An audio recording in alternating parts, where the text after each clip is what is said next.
नमस्कार बच्चों, आज हम पढ़ेंगे आपके हिंदी व्याकरण में लकोक्तियाँ, जिसे इंग्लिश में प्रोवर्ब कहते हैं। लकोक्तियाँ वे कथन हैं जो लोक में प्रचलित है, यानी लोगों में प्रचलित है, लोक अनुभव पर आधारित होती है।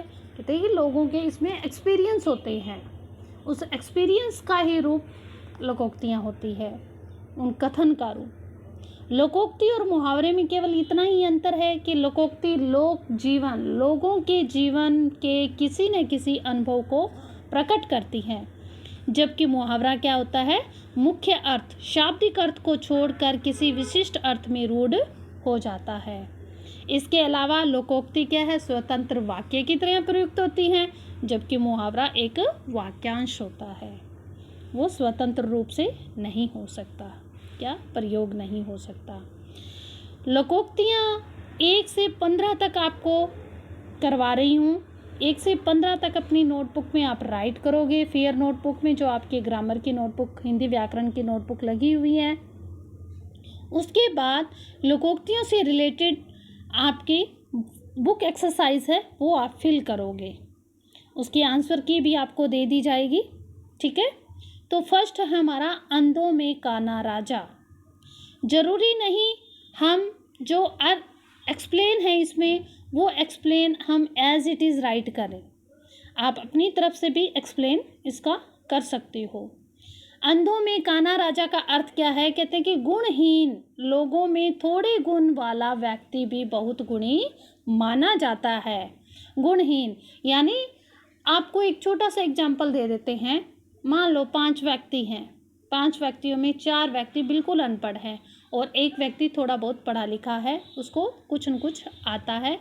तो वो 5वां जो व्यक्ति है वो उनको बहुत कुछ बताता है, एडवाइस करता है, कभी कुछ करता है, कभी कुछ कहता है। तो वो उनके लिए क्या हो गया, अंधों में काना राजा। ठीक है। सेकंड है अंत भले का भला, कहते हैं कि अच्छे कार्य का परिणाम, रिजल्ट भी अच्छा ही होता है। हम जब कोई कार्य करेंगे तो उसका रिजल्ट अच्छा आएगा तो अच्छा ही होगा, उसका अंत भी अच्छा होगा। ठीक है, तो इसमें जो एक्सप्लेन है वो लिखा हुआ है, मेरे दोनों पड़ोसी हमेशा लड़ाई झगड़ा करते रहते हैं। पंडित राम प्रसाद जी ने बीच में पढ़कर जब वे दोनों को समझाया और सुलह कराई, तब उनकी शांति हुई। वे दोनों पुराने झगड़े वाले दिनों को भूल चुके हैं। चलो जो भी हुआ, अंत भले का भला हुआ, बहुत अच्छा हुआ। अधजल घगरी छलकत जाए, कहते कि अधूरी योग्यता और कम योग्यता का व्यक्ति ही अधिक दिखावा करता है। जिसके पास है ना कम नॉलेज होगा वो सबसे ज़्यादा दिखावा करेगा, जिसके पास अधूरी योग्यता होगी तो उसके व्यक्ति क्या है, ज़्यादा दिखावा करेंगे। सुरेश हर जगह अपनी तारीफ करता रहता है, जबकि सब लोग उसकी असलियत से वाकिफ़ हैं, जानते हैं। सूरज जैसे लोगों के बारे में किसी ने ठीक ही कहा है, अधजल गगरी छलकत जाए। अब पछताए होत क्या जब चिड़िया चुग गई खेत। ये कहावत तो आप स्टार्टिंग से सुनते आए होंगे। लोकोक्ति को हिंदी में कहावत भी बोलते हैं। ठीक है, कहते हैं कि अब काम बिगड़ जाने के बाद पछताने से क्या फ़ायदा। जब टाइम पे हम एग्ज़ाम के डेज में पढ़ नहीं पाते या पूरे साल नहीं पढ़ पाते और बाद में हम जब एग्ज़ाम का हमारा रिज़ल्ट आता है तब हम पछताते हैं कि काश हम पढ़ लिए होते तो अच्छा होता। तो काम बिगड़ जाने के बाद पछताने का कोई फ़ायदा नहीं है। अपनी गली में तो कुत्ता भी शेर होता है, कहते हैं कि अपने इलाके में तो निर्बल कमज़ोर व्यक्ति भी शक्तिशाली होता है। आ बैल मुझे मार, स्वयं की मुसीबत खड़ी कर लेना, कि खुद ही कोई गलत काम करना और अपने लिए मुसीबत खड़ी कर लेना। आसमान से गिरे खजूर में अटके, कि एक मुसीबत ख़त्म नहीं हुई, ऊपर से दूसरी भी आ गई। ठीक है, इस तरीके से एक मुसीबत ख़त्म नहीं हुई और दूसरी भी कहते हैं कि एक झंझट तो ख़त्म नहीं हुआ था और दूसरा फिर भी आ गया, फिर उससे पहले ही आ गया। आगे कुआं पीछे खाई, कहते हैं कि सभी और संकट है, चारों तरफ संकट ही संकट है, कहाँ जाए, आगे कुआं तो पीछे खाई। इस हाथ दे उस हाथ ले, तत्काल परिणाम मिलना। प्रिंसिपल ने मेरे पिताजी से कहा, आप मेरे भाई को अपने ऑफिस में नौकरी दे दो, उसके बदले मैं क्या करूँगा, आपके बेटे का एडमिशन कर दूँगा। तो इसे कहते हैं इस हाथ से दे और उस हाथ से ले। उल्टा चोर कोतवाल को डांटे, दोष अपना धमकाए निर्दोष को, कि प्रेस करते समय मेरी कमीज़ तुमने जला दी और मुझसे ही कह रहे हो कि मुझे ठीक से प्रेस करना नहीं आता। ये तो वही बात हुई कि उल्टा चोर कोतवाल को डांटे।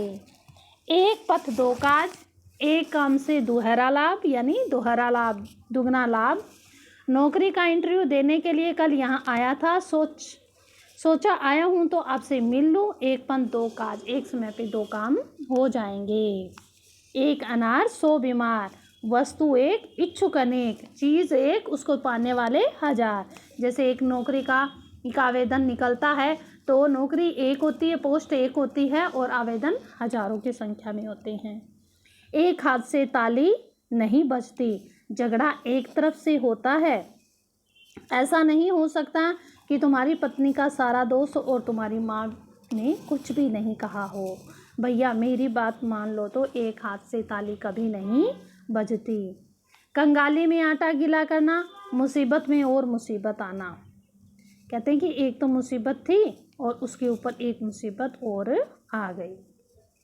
करे कोई भरे कोई, कि अपराध किसी का दंड किसी का, दंड किसी और को मिले। कहते काम किसी ने गलत किया और सजा कोई और भुगते। जैसे बाप ने साहूकार से कर्जा लिया था, बाप तो चुका नहीं पाया और चल बसा, अब बेचारे को बेटे को कर्जा चुकाना पड़ रहा है। इसे कहते हैं करे कोई और भरे कोई। ठीक है, ये 15 आपको अपनी नोटबुक में राइट करनी है और पेज नंबर 127 आपका बुक का जो हिंदी ग्रामर का व्याकरण का जो बुक पेज नंबर है 127, उसमें 7 number 8 number 9 number book exercise दी हुई है। क्वेश्चन नंबर 7 8 9 उसमें आपको बुक में फिल करना है, उनको पढ़कर उनके अर्थ लिखने हैं। ठीक है, और मिलान भी करना है। ये सारी चीज़ें उस बुक के अंदर फिल करोगे आप। 1 से लेके 15 तक आप राइट करोगे और क्वेश्चन नंबर 7 8 9 पेज नंबर 127 वाला है जो, वो सिर्फ केवल बुक के अंदर ही आप फिल करोगे। धन्यवाद बच्चों।